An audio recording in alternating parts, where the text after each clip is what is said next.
The Manipulator. The Manipulator is an antagonist defined by their ability to bend the world to their whims.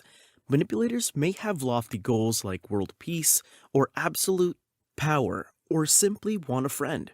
It doesn't matter because to them, everyone is just a piece on the chessboard.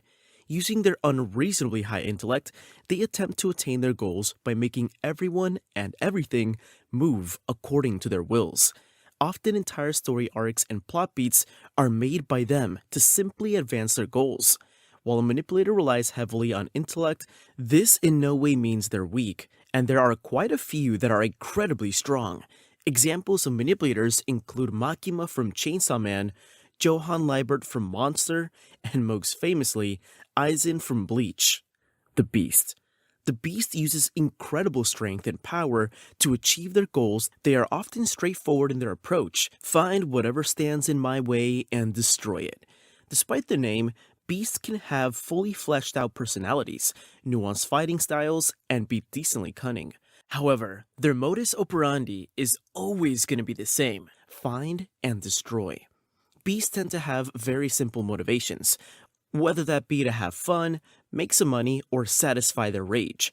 Example of beasts are Broly from Dragon Ball Z, Uvojin from Hunter x Hunter, and Sukuna from Jujutsu Kaisen. The Inner Demon. These antagonists often serve as a source of power for our main characters, while seeking to take control of them. It is a common trope in battle shonen and was made popular by anime like Naruto and Bleach.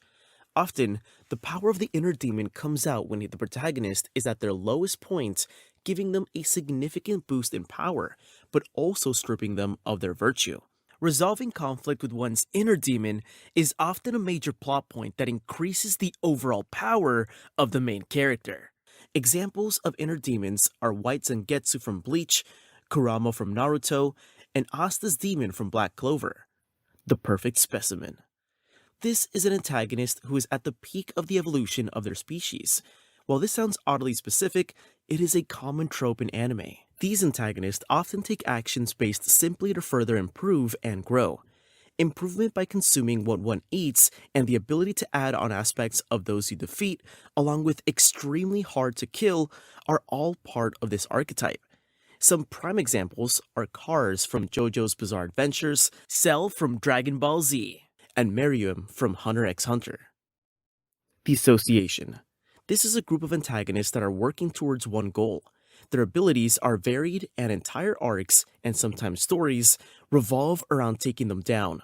Often, members of the Association are far stronger than the protagonist when they are first introduced, and we watch our main character grow to their level of strength and eventually surpass them.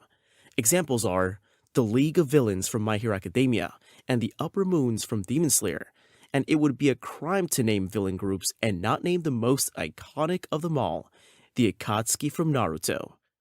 The Mirror. This is one of my favorite archetypes in anime. This is where the author presents us a character much like our main character, just in a slightly different situation.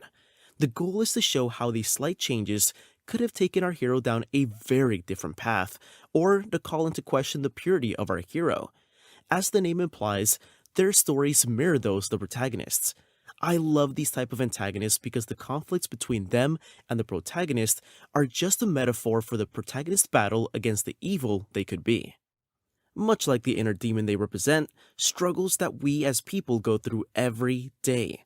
Examples include Illumi, who mirrors Killua without Gon in Hunter x Hunter, Obito, who mirrors Naruto, and Gabi, who mirrors Eren in Attack on Titan.